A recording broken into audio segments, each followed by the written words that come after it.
Life After Sports podcast. All right, this is episode 17. And the theme for tonight, our job title doesn't identify who we are, but our purpose does. That is our theme for tonight. And we have a special guest than no other, Yves Batoba, former Miami Dolphins player coordinator and currently an athlete development professional. And I appreciate you taking the time to be on here tonight, man. And we're brothers, but at the end of the day, family. But we have so many things that are in common that we can share on this topic tonight. Yeah, no, absolutely, man. I'm excited to get started on it. Yeah, man. So with that being said, for people who don't know you, some of our guests, my guests, your guests at the same time, give us a little bit, just talk a little bit about pre-career, about yourself, where you were born, your family. Well, first and foremost, man, I'm married to Dawn Batoba, who is in the comment section right now. We're blowing up the comments. So first and foremost, shout out to her. But as he said, man, Yves Batoba, different spelling type of name, Y-V-E-S, but it's pronounced Yves. And originally from the Democratic Republic of Congo. That's where I was born, right there in the heart of Africa. Lived there until apartheid. Sorry, not apartheid, but there was actually a civil war that broke out. And it forced my family and I to leave. And as we left, we actually had to crawl through the army space, you know, where the actual war was happening. Wow. And what was so crazy about that is through the combat zone, we had a military crawl while there were bullets flying over our heads, while people left and right of us were dropping dead. Just a crazy experience. It was a friend of the family that was able to lead us out of there, get us on a boat. And through the boat, we went across the Congo River and went back to Kinshasa, which is the capital of the Democratic Republic of Congo. Wow. And then us as a family, by the grace of God, we were able to get out of there. We moved to South Africa. We lived in post-apartheid South Africa. So living there in South Africa, tensions were still in the air, man. There was still a lot of racism from the white people. There was still a lot of prejudice from the black people. And, you know, because we weren't from South Africa. Correct. So, unfortunately, didn't have any friends at school. You know, I was in the second grade at the time. Didn't have any friends at school. My house got broken into. My mom got beat. My little brother got death threats. You know, so all six of my siblings and my two parents, we upped and we left, moved to the U.S., to the great country of Texas, as I like to call it, the Republic of Texas, because we had an uncle that lived out here. And he was able to help us get enrolled in school and help us find a place to stay. So grew up in Texas. And, you know, in a nutshell, I kind of give you the short version of my story. But born in third world country, lived in South Africa, grew up in Texas, went to Oklahoma State University where I played football. Man, so, I mean, just hearing your childhood and be honest with you, I didn't know all of this stuff. So this is new to me as well. But how long ago was this? This was, you said, what age were you when this happened? Man, we moved to the U.S. when I was 7 years old. Okay. Moved here when I was 7 years old, but I was still that foreign student. You know, I didn't speak English until I was 9. I wasn't fluent in English until I was 9. So, you know, when you're that foreign student, you're going to hear every joke, you know, all the jokes, man. So I didn't know how to defend myself when I was hearing these jokes because I couldn't speak English. Yeah. So I'm like, yo, if I can't defend myself, you know what I'm going to do? I'm going to fight. You know? So I'm just going to show everybody, hey, I got hands. So that's exactly what I did, man. Between the ages of like 7 and really like 15, I got in a lot of fights. Wow, man. I mean, so talking about your childhood, man, explain to me how your childhood prepared you for life. I mean, because hearing your story, I'm like, wow, I didn't know this. Like, I had no clue about this about you. Yeah, man. So Rashida, the hygienist in the comment section, just talked about how Africa isn't third world at all. And thank you for saying that. Because honestly, there's a lot of parts of Africa that the media doesn't like to highlight. I believe it's the most beautiful continent in the world. I've gone back since I left. I've gone back, 3 times now. And no, there are certainly parts of it that are even more modern than the United States is. But the way that it prepares me for life is, you realize that things are never as bad as they seem. Yeah. You know, through the hardships that I go through here, some of the things that I face in my everyday life here in America, you realize just how grateful you are. But I think another thing, too, that it gives you is just perspective. You know, in my African family, with growing up with Congolese parents, coming over to the U.S., there was a big focus and a foundation on, hey, you're going to make sure that you're educated. Yeah. So you're going to get an education no matter what. And then as you're here in the United States, you're going to create opportunities for yourself. So there are so many issues that arise. Of course, the country is not perfect here in the U.S., but it's been able to give me a ton of opportunity. Shout out to my man Jency Starboy, who's in the comment section. He's also from Congo, so he knows about just that gratitude that you get whenever you come over here. But also, you really do see it as, hey, this is a land of opportunity, and because it's a land of opportunity, I have that perspective of, hey, I know what it could be, and I have a vision of where I can go. Yeah, and I totally understand where you're coming from in regards to that, because my family is from Georgetown, Guyana, in South America, which is the only English-speaking place in South America.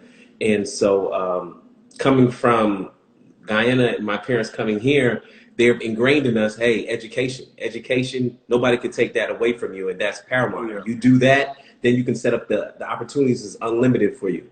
And so with that being said, who are your role models while you were adolescent? Man, growing up, it was really just my parents. You're growing up, in your family, they set all the rules, tell you what you can and can't do. Yeah. Those are the people that I looked up to. But even being in South Africa and learning about all that Nelson Mandela was doing, to this day, I always say Nelson Mandela is my favorite person in world history.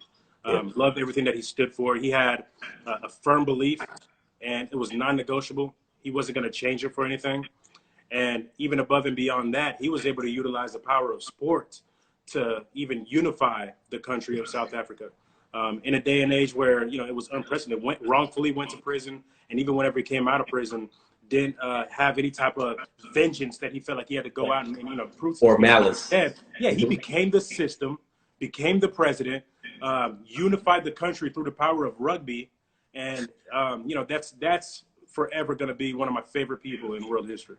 And when I moved to the U.S., growing up in the U.S., so you got Nelson Mandela, but then you also got Tupac. I love Tupac, and I always say, no, for real, Tupac is also one of my favorite people in world history. Whenever you just think about that paradigm of, hey, I'm trying to do right by the world, but at the same time, I got this thing internally, inside of me. You got the thug life inside of Tupac, but then you got the revolutionary and the poet and the artist, and that's visionary. Something I feel like a lot of, especially young black men, could relate to. So those are my two, for sure, role models and people that I looked up to growing up.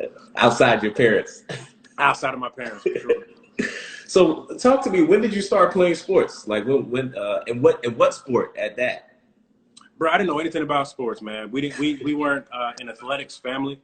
I remember my older brother tried to play soccer whenever we were in South Africa. He was pretty good at it. He started running cross country, so I was like, "Yo, let me try this thing out."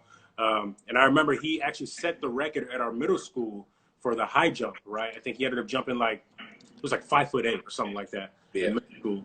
And I think he still holds the record to this day. So I started trying to do the high jump. Got pretty good at it. I went to regionals whenever I was in high school, but I wasn't even introduced to football, man, until I was in 7th grade. I was at one of my neighbor's houses helping him fix his bike.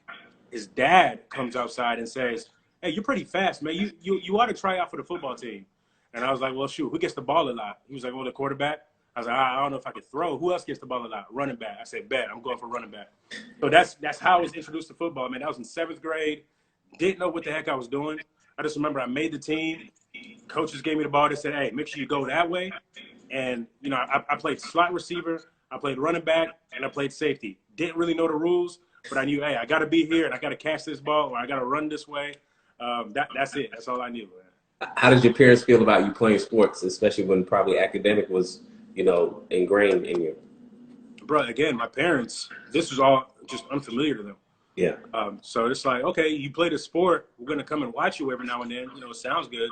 I remember whenever there was this one game where, we were out in the mud. It was mudding outside and just rainy. And I ended up scoring like 5 touchdowns against Haltom High School. And in that game, no, sorry, not Haltom High School, Haltom Middle School. And then the high school coach sent me a letter. He said, "Hey, I heard about your game. Really excited about having you come up here next year." So things like that. I'm like, oh, my parents are like, oh, okay, the high school is sending you letters. Sounds like a good thing. But for the most part, man, the focus was on education. And no matter what I was doing on the football field or on the track, it didn't matter if my grades were slipping. Well, at least your parents were were open to the opportunities of you playing sports or playing football.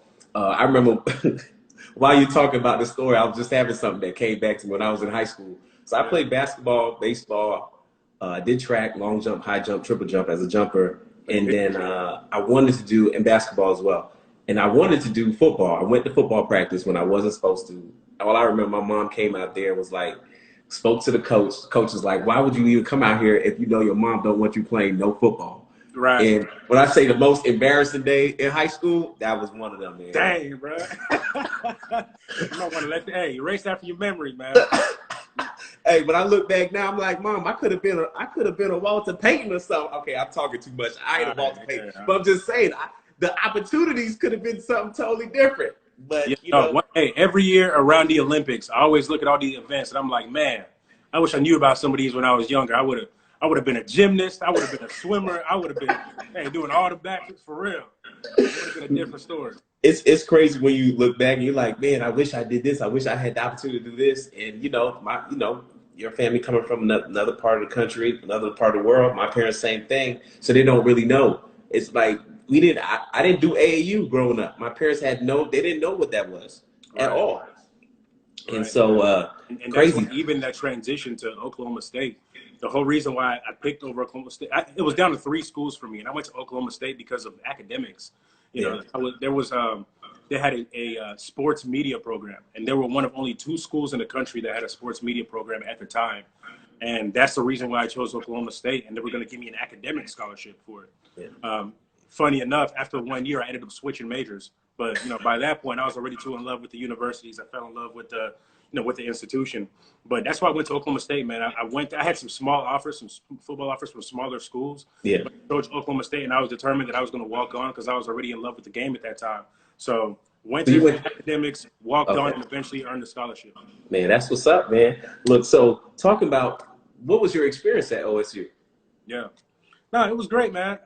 Funny enough, I was actually just on a call earlier today with the OSU Diversity and Inclusion Council that was just newly formed, where we're talking about, best practices for diversity, equity, and inclusion within the athletic department. While I was there, not only was I a student athlete, and I was there from 2009 and 2012 season was my last season, playing under Coach Gundy with some of the winningest teams in school history, but off the field, I was a president of the Student Athlete Advisory Committee, and as well as, Big 12 chair for that same committee. And I was also the Big 12 conference rep at the national level within the NCAA. And that was during a time when legislative autonomy for the Power 5 conferences was a conversation. So it was cool, man. I got to represent the university and the conference and got to be a voice for the student athletes during that time period. Even got to propose one of the legislation about full cost of attendance and unlimited meals, right? I raised my hand. I just said, hey, what's the deal with these meals? So it was cool that I had to get that I got that experience. Yeah. It really exposed me to what the world of athletics is actually like behind the scenes, from the business side of it. So I love the experience, love the campus experience, and I'm glad that even to this day, they're still making progress with this Diversity and Inclusion Council. That's good. I mean, and this is just a question to you. Every university, do they normally have a diversity and inclusion council or committee or club? So you're starting to see a trend. You're definitely starting to see a trend. There are some universities that do a great job at it. I've been talking to a couple of them. I know KU, Kansas, they're up and coming. Nebraska, they have somebody, my boy DeJuan Baker is there right now, Director of Diversity and Inclusion within the athletic department. The University of Miami, Sherelle Jackson is over there leading the charge. Wow. And they're doing a good job of just educating their staff, microaggressions, having conversations about reverse discrimination or about racism or about the N-word, about touching Black women's hair, things like that people don't talk about. Yeah. But, it's good that as a staff, they're doing a 9-week educational process. And, I love being a part of those conversations and talking to my counterparts across the country just to see what else going on. So although, not a ton of universities have it, after the whole George Floyd thing happened, you're starting to see it become more and more prevalent. Yeah. Mm-hmm. Well, I mean, talking about that, just seeing the transition of that, how do you feel about the NCAA in regards to players getting paid for their likeness? And I know conversations have been talked about it. They didn't go really in full detail in regards to what exactly they're getting paid for, but they gave hey, this is what we would like players to get paid for moving forward.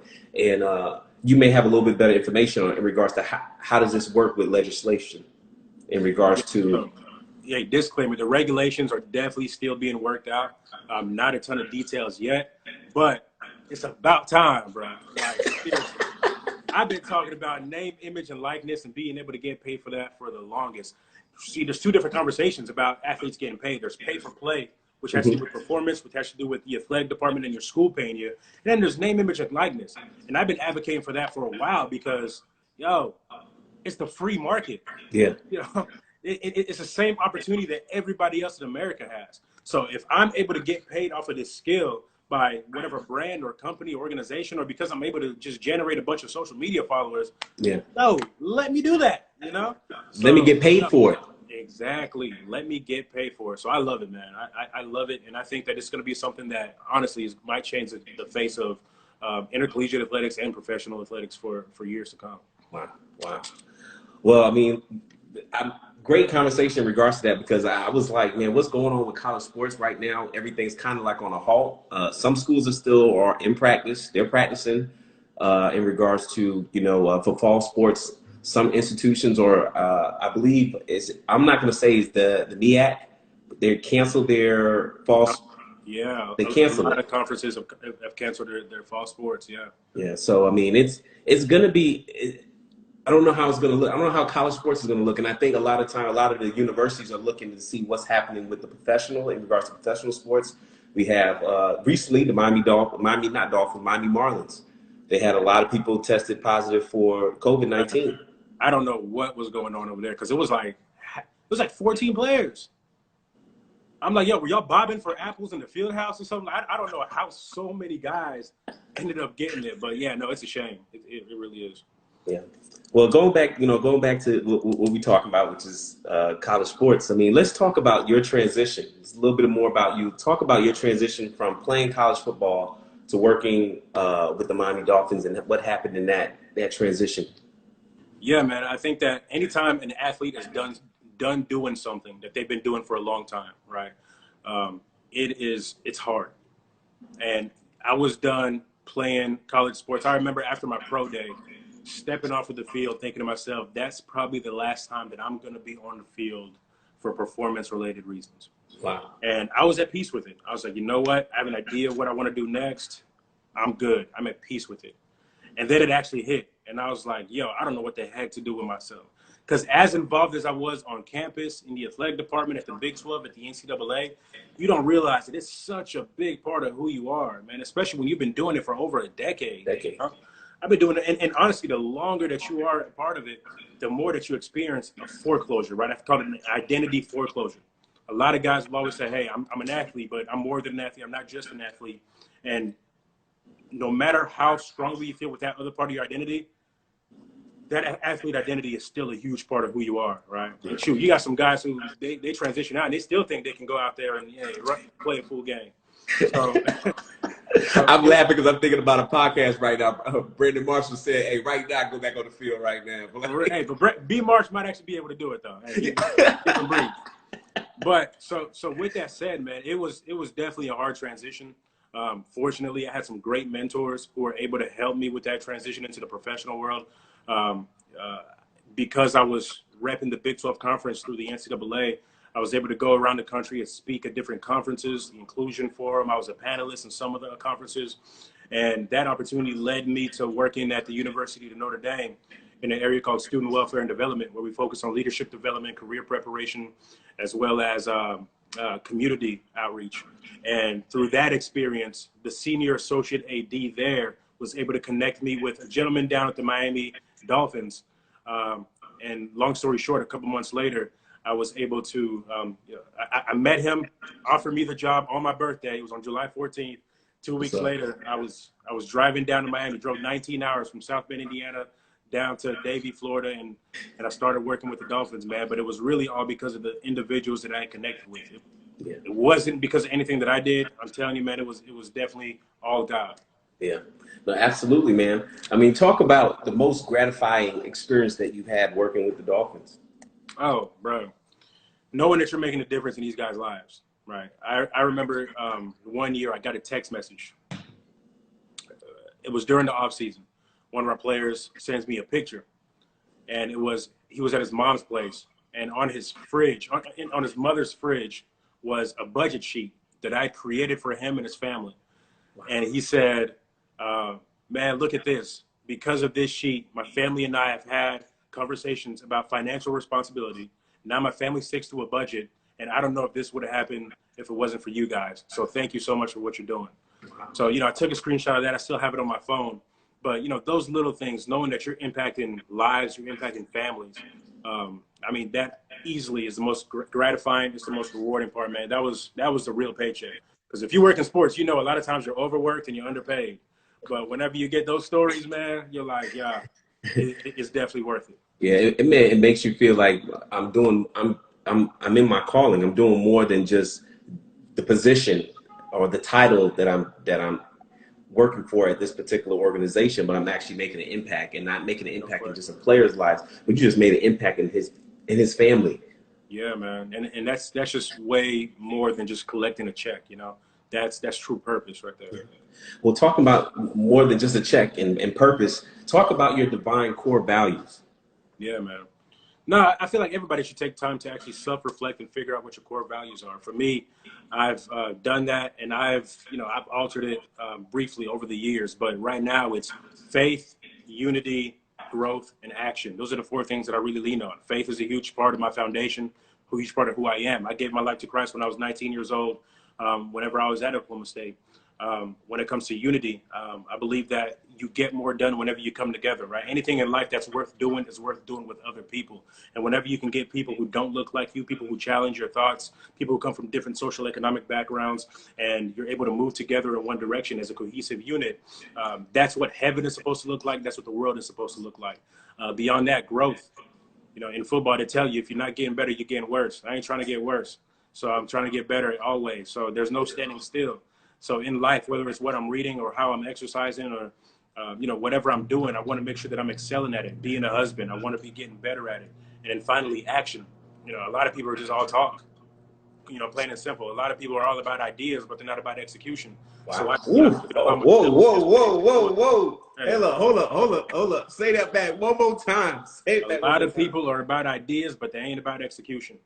And there are a ton of great ideas in the world. People always say that the richest place in the world is a cemetery because that's where ideas go to die, right? And unfortunately, there are way too many of them that people just didn't act on. So one of my core values is definitely action, because somebody once told me that an ounce of theory is worth more than a pound of execution is worth more than, an ounce of execution is worth more than a pound of theory. Gotcha. And, that's just how it is. Like, at the end of the day, it's the actions and it's the execution that ends up getting rewarded. Wow. That's impactful. Just taking that, people who don't have or haven't defined what their core value is, I think is very important. How can you move forward on a day-to-day, on a goal that you may have or that you're trying to attain if you don't have a list of core values that you go by every day? Yeah, man, it just gives you more intentionality for living, like if I'm going to live my life, let me live my life with some intentionality, right? Things can happen by accident or they can happen on purpose. You can make things happen on purpose, and it starts with yourself, right? Emotional intelligence is so much more important than your IQ these days. Yeah. Research has even showed that successful people are way more self-aware. They know what motivates them. They have self-regulations. They have discipline instead of, hey, here's how high my IQ score is. That stuff is important, of course, but you got to be true to yourself. Shakespeare has a quote where he said, "To thy own self be true." So how are you going to be true to yourself if you don't even know yourself? So it's so important that you take that time to figure yourself out. Yeah. So I'm going to go back over those four that you gave us again. Faith is one. What's the second one? Unity. Third one is growth. Last one is action. Being about execution. Those are some great core values. I hope those that are listening, they're taking this in and that they can be able to use this to make it applicable to themselves. That, hey, maybe I need to go back and revisit some things. I need to revisit where I'm at today. Where am I trying to go 5 months from now, 5 years from now? And I need to put an action in place. And yes, pandemic shows that, hey, you can have your things in place and God can come and just move and shake. Completely. And that's exactly what happened to me, man. Within just 5 years with the Miami Dolphins, it was an incredible experience. And whenever the whole pandemic hit, unfortunately, it caused me to lose my job. Yeah. And that's when you realize that, okay, job security ain't no such thing. You know, job security ain't really real. But, you know, what's real is, you know, the security that you have with yourself, the security that you have with your faith. And for me, it's security that I have in Christ. Yeah. You know, just how has that impacted me as a person? Because, you know, I think especially in the world of athletics, there's this false facade of, hey, how I spend my money, that's how I'm going to impress people. Hey, let me spend my money doing, buying this car or buying this house or buying this section at the club. But how you really want to impress somebody that's worth something is you impress them with your time, right? Not how you spend your money, but how you spend your time. So am I spending time invested in myself? What is my actual, what does my schedule look like? Am I investing in my relationships? Am I investing in my physical health, right? My emotional health? What am I reading? So you want to impress somebody that's really worth anything. You impress them with how you spend your time, not how you spend your money. You dropping a lot of gems. You dropping a lot of gems, and it comes from your experience. And we had a conversation just talking about your experience. I was talking about my experience in regards to working for professional sports, and I had the same thing happen to me multiple of times. And I mean, when I started to look back at my life, I'm like, God, do you really want me to work in professional sports for somebody, or are you intervening because you have a different plan for me? Not saying it's not sports related. It just may be a different plan in regards to how he want me to go about it. And so talking about that, when I hear your story, Yves, I think back to when I was working for the Miami Dolphins. I was an intern at the time, and you know, had 4 different interviews, and I'm like excited. I'm like, man, you know, I had these other opportunities. I had an opportunity to go play ball overseas, and I decided, I said, you know what, I actually want to get into the business of sports. So I was like, you know what, let's do this. Got the job. 6 months into the job, we were in the middle of the season, coming up, season's almost getting ready to end, and my boss, she wanted to make a shift. She was like, look, I want to go into a different, we're going to hire somebody else. Just want to go on a different route. And I'm like, did I do something wrong? Like, let me know. What was there anything that I didn't do? None of that. I probably had one incident there, which was the scouting director at that particular time, his name was DJ, reached out, and we were having a conversation, and she was like, you can't have conversations with coaches and players. And I was like, well, he initiated the conversation. And so in my book that I wrote, it's called Stereotypes of a Black Male. I talk about that a little bit about. Look out here, an author out here. I love it. Hey, I talk about it in the book about in order to win at this game, you have to understand the rules.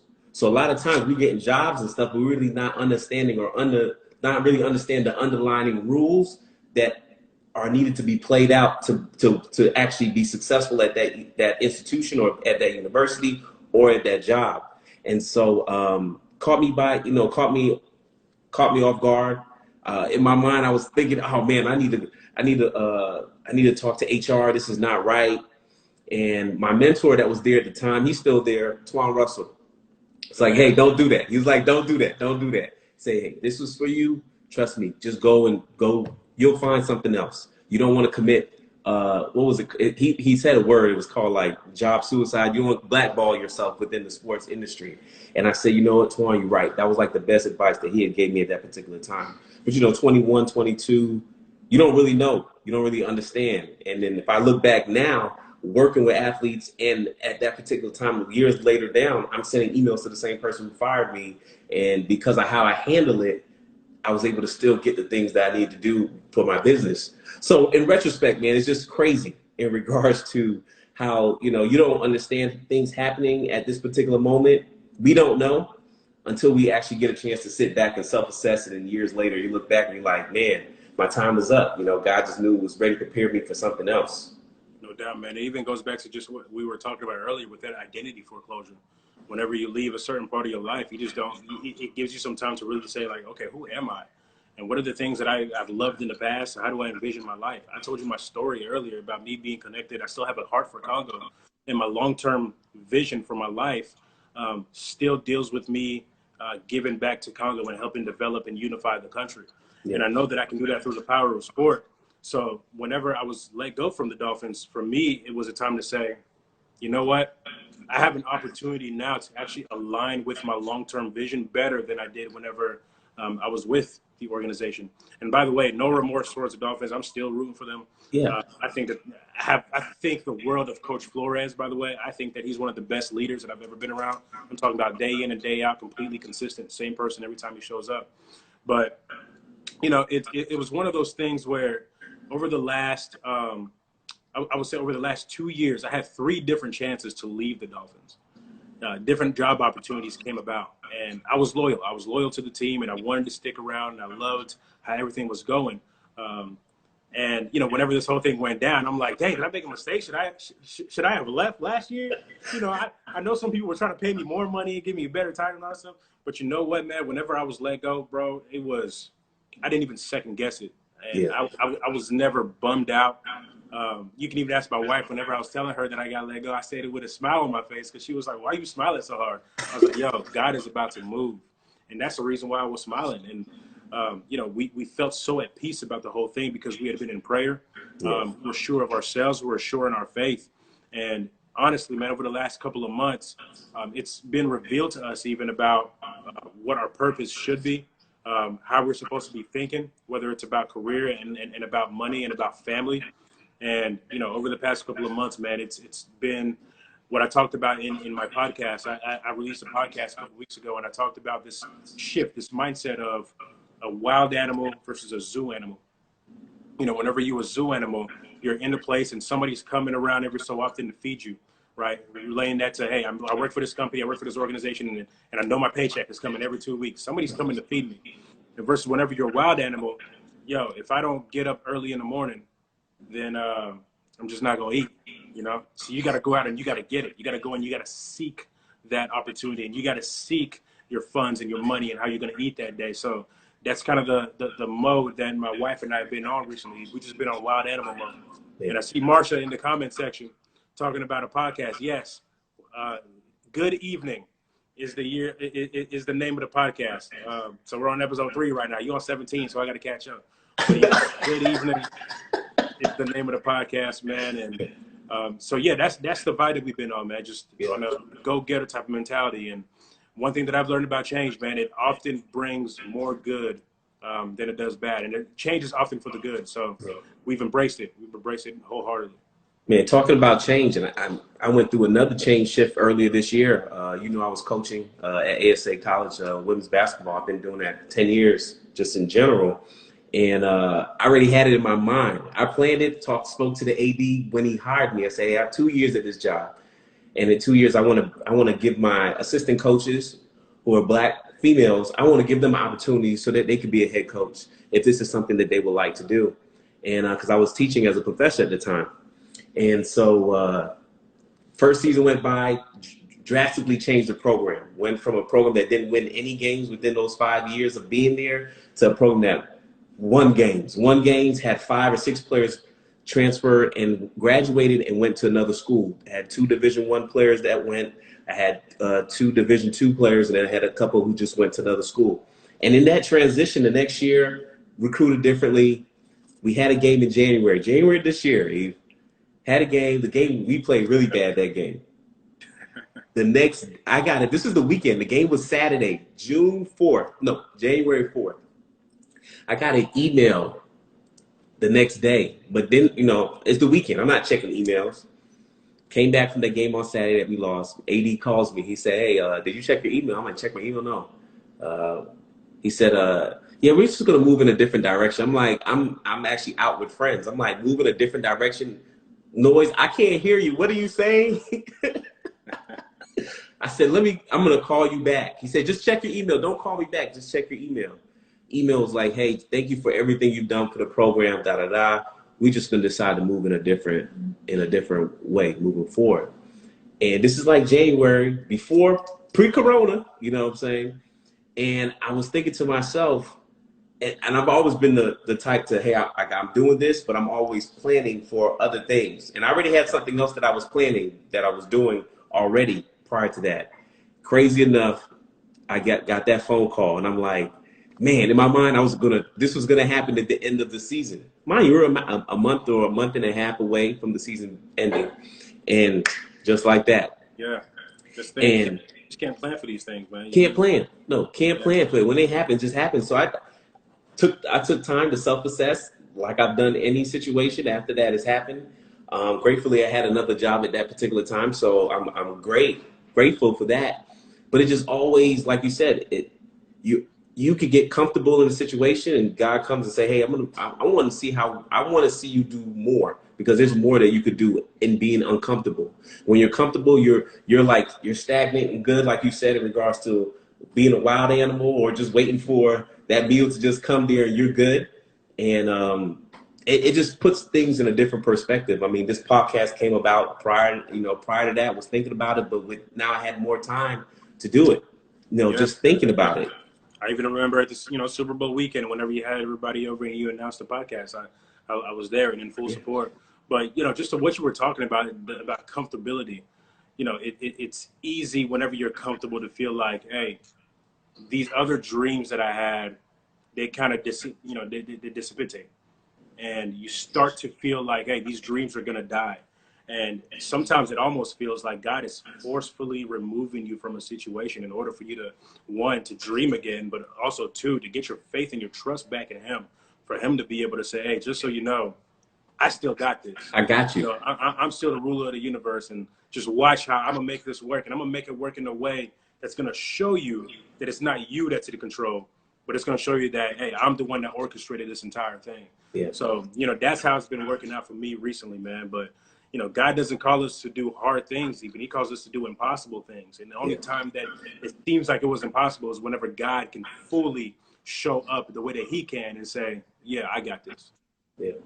Man, it's so true. It's when we talked about, me getting you on this podcast so we could talk about this, it was like, man, we talked about it, the connection was like this, because I was like, we could relate on different levels, especially with not only in our personal growth, but in the industry growth. Right. And I think a lot of times finding someone like a mentor or finding someone that you can kind of have these kind of sit down and authentic conversations, because it's not easy. It's not easy. I'm not going to sit here and say, hey, man, yeah, when I lost my job with Dolphins, I was like, okay, all right. Or when I lost my job and I'm coaching and I'm banking on, okay, I got this check here, this check coming in, and then this happens, I'm good. I remember when I was coaching at Lynn University, I was there for one season, and I didn't recruit none of those players. We had a horrible season. The first coach in, I was the last one to be hired, the first one to be fired. Dang. And so I said, ain't that something, man? Hey, but by the way, man, props to you for thinking about the black female coaches that you wanted to give opportunities to. I think too often, man, the women in the sports industry, and honestly, all industries, get overlooked. All right. I talked about it in the most recent episode of my podcast, but just recently there was an episode with an article with the Washington Post came out about an organization in the NFL where 15 different women talked about sexual harassment within this organization. And as I was reading this article, I saw some of the responses, and people were talking about similar experiences within their industries, whether it was in the news, in media, in government, right? Alexandra Cortez actually had just a speech that she gave not so long ago that ended up going viral about a congressman that called her a slur, and how that leads to violence towards women. And I think, honestly, as men, it all comes back to us. Like, what the heck are we doing? What are we doing? Hold each other accountable and get rid of this freaking good old boys mentality and good old boys culture that exists within us, so that we can allow these women and these qualified women to actually thrive in their work, because all they want to do is to come to work and do their freaking job. Yeah, absolutely. So props to you, man, definitely for just for you being a visionary and being forward thinking in that aspect. Yeah, and the reason I was thinking of that, because they've been working with me for years at different institutions, and I'm like, man, if I could be able to pave the way forward for them, why wouldn't I do that? I just feel like that's necessary. And I'm looking in the comments and yeah, Kyrie did step up. I love what he's been doing this year in regards to stepping up, and I think if Kobe was here, he would appreciate what he's doing as well. No question, man. And I love seeing the support whenever the WNBA season launched. All these men across the NBA were wearing the orange hoodies, right? Absolutely. The orange hoodies, and then they end up getting sold out, which, by the way, those proceeds end up going to the women too. So it was awesome just to see that type of support. And I think that it's up to us as men to be able to support, to be able to elevate, and honestly just to champion, the women in our professional and personal lives, so that they're getting the exact same opportunities as men are. Yeah, I agree with that, man, because they work hard, just like you said. They work hard. They come to exceed the expectations at their job. And if there's an opportunity that we can uplift and be able to give them the opportunity or make them feel safe and secure at a job, I think, especially as a black man, we need to do that as a man, period. But definitely for giving them the opportunity, I think it's definitely wanted. Definitely wanted.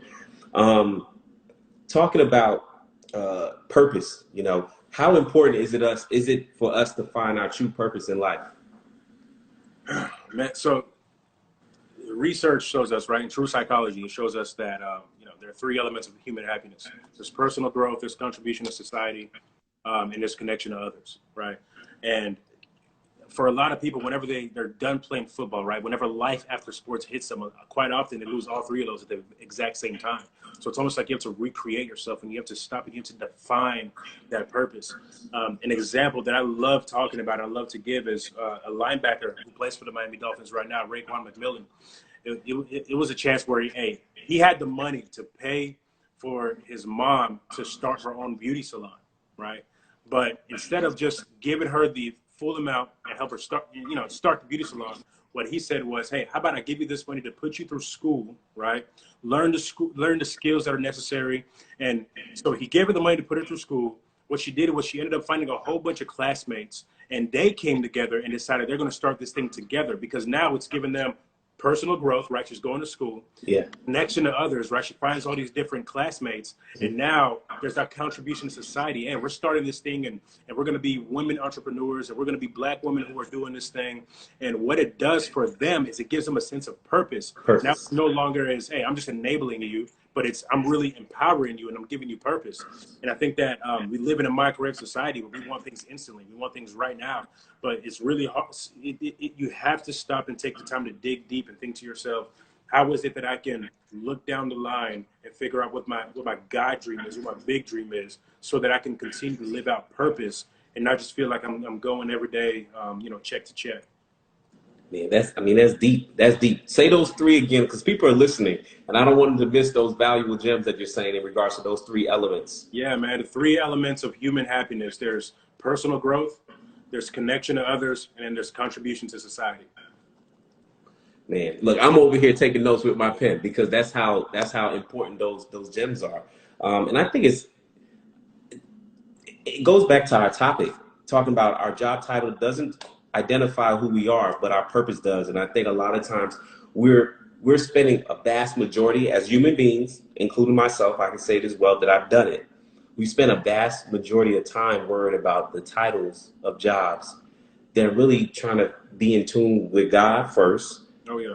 And then really trying to find our value of purpose, or what our true purpose is on this earth. Man, I love what Emmanuel Acho has been doing recently. So I don't know if you know Emmanuel Acho. He's now the host on Fox Sports of a show called Speak for Yourself. And he's one of the co-hosts along with Marcellus Wiley. From Dallas, played at University of Texas, played in the NFL for 3 years. And recently he started this series. After all this racial protest and injustice has been happening, he started this series called Uncomfortable Conversations with a Black Man. Wow. And, over the course of several weeks now, he's been having conversations with his white counterparts, and they've just been talking about, having uncomfortable conversations about race and religion, interracial relationships, just everything. Wow. And recently he just had the post, and I'm paraphrasing, but he talked about, hey, look, right now, I love what I'm doing as the host of Speak for Yourself, but I feel like my calling is to be able to bridge the gap and bring some racial, unity, right? And to ease this racial tension in order to, to fulfill what he feels like his purpose is right now. And, through that, he was able to get a book deal with Oprah, out of all people. So, he's going to be a bestseller just off the strength of Oprah alone. Already. But, so I love the way that he put that, because you can be working a job, and no matter where you're working, whether you're the CEO of a Fortune 500 company, or if you're sweeping floors at a fast food joint, one, do that the best that you can, but two, understand that there is purpose within whatever you're doing, because you have people who are highly successful and they're extremely depressed, right? and they're trying to commit suicide. And then you have other people who, by the world standards, may not seem like they're that successful, but they're out there happy as can be. Yeah. So as long as you're able to define what your purpose is for yourself, that's where the happiness is going to come from, man. Yeah. I had a conversation with someone early this year, and I was like, define what success is for you. And the person defined what success is to them was money. Like, that was what makes them happy. That's what success is to them. And the person, in retrospect, asked me the question. I said, success to me is happiness, being able to inspire others. It didn't have anything to equate with money. Do we need money to survive and live? Yes. Is that everything should that be everything for us? No. And so you live in a society where, yes, we do need to have money at some point to be able to do the things that we would like to do, to move, to have a car, to have a house. Those things are great. I get it. But those things are not what brings happiness. And so I told her, I said, I know a lot of people who are millionaires who are depressed, who wish they had a sense of purpose and they can't find it. And she was like, well, yeah, I know a lot of people who are broke and they're upset at themselves too. I said, look, you're right. That's true, man. That's true. But I love what Jim Carrey said, right? He had a quote where he said, look, I wish everybody had all the money they wanted and could buy everything that they could buy just so that they could figure out that that's not the answer to everything. Now, people can say that's easy for him to say. He's a freaking millionaire, right? He's successful. But, I love how Bob Marley says it. Bob Marley said it. He said the richest man isn't the person that has the most, but it's the person that needs the least. And, I just love that quote so much because to me, the way that I define success is just the freedom of time, the freedom of space, being able to do what I want to do when I want to do it, right? Whether that's with family, whether that's aspirations, whether that's, pursuing that purpose. You got to be able to define success in a way that doesn't come down to materialistic things because those things come and go. Yeah, and I hope people are not only listening to this podcast and listening to us talk about this, but also understand. Literally look around you of what's going on in this world today. You have people dying. Doesn't matter if they have $1 million or they have 1 penny. They're dying left and right. So health is very important, But when it's your time, it's your time, And to the grave. Huh? You can't take any of that stuff to the grave. You can't. So, find what your purpose is. For those that are listening, find what your purpose is, live it out, and inspire others. I think this whole, the world, we're so selfish. It's about me, mine. And I think if we have more people who are thinking about others, I think things would change. It's just so much better and way more rewarding whenever you give. Right. Whenever you're able to serve other people, it is more blessed to give than it is to receive. And I think that the more that you actually pour out into other people and you help other people accomplish their goals or reach their dreams, the more that you actually find I'm happier that way. Not because I'm gaining more, but because I'm able to give more. Yeah. So that should be the intention right there. Yeah. Oh, absolutely. Now, down to my last question for you, man. Now, if you had to give advice, what advice would you give to anyone that's going through a transition right now? And that transition could be what's happening with the pandemic, losing a job, trying to figure out what my purpose is, with all these things that's happening at this particular moment. What advice would you give to somebody who's dealing with the transition? What has helped me a ton? Whenever this whole transition for me happened, I stopped and I just thought to myself, how do I get through this, right, in a way that is successful? And it wasn't, it's easy for people to say, oh, you just need to pray. You just need to, have faith, just trust God, just those generic answers. But what's been really helpful for me, man, is I've actually been connecting to other people and conversations with people. I think God's greatest gift, outside of Jesus was, the people that he has given us. And as I talk to people, and people are talking about their situations, people are losing loved ones. People don't know where the next meal is going to come from. And for one, it puts me in a place of gratitude. It allows me to help them out. and just connecting to people, man. And even in my career, right? Somebody told me once a long time ago, they said, you're either in the people business or you're out of business. Yeah. And I think the same thing applies to life, man. If you're not connected to people, this life is way too hard to be doing alone, right? You can't just walk through this thing by yourself. People are around you for a reason. So I would advise people to, one, check in on your friends, and check in on your strong friend too, the one that has it all together, the one that everybody is checking in on. Check in on your strong friend. And if you are that strong friend, be receptive to that check-in yourself. But that's the biggest advice that I would give, man. Don't lose sight of people. It's important for your problems to feel big, but that perspective, will shift whenever you're actually able to connect with other people. Yeah. And then that's so important, man. I try to do a great job of that, like just checking in on people, because I know when I was going through my thing, losing the job, not knowing what that next step is going to be, I just kind of got quiet into my own space, didn't really want to talk to anybody, because then people start asking questions. Well, you're not working for them no more? What happened? And then now you're in a place where you're like, I don't want to give too much information, but I just, like, I don't know how to answer that question. I don't want to go in detail. And so with you saying that, just checking on somebody, I think is very important, because we all are going through something. We're all going through challenges, and everybody's tolerance level in regards to how they handle challenges and how they handle obstacles that they may face is totally different. Totally different. Yeah, and even just the power that there is in vulnerability. Whenever you can talk to somebody and you can just truly open up, tell them exactly what's going on with you, there is strength that is found in that. Vulnerability is strength, and it really allows you to one, it allows you to self-reflect, but it also allows you to dare greatly. There's a great book by Brene Brown called Daring Greatly. I read that back in 2014, and it talks about the power of vulnerability, about how it can be something that's very scary because it lets your walls down and it opens up all your wounds, and anybody can come in and take advantage of you. But the strength in that is whenever you're fully vulnerable and you can say, you know what, here is all of who I am. Now you're able to say, all right, I can really push forward and I can accomplish great things, and I can, dare for success. So the strength of vulnerability, and of course, I can't stress it enough, there is strength in community. And, you've got to be able to connect with people. Yeah.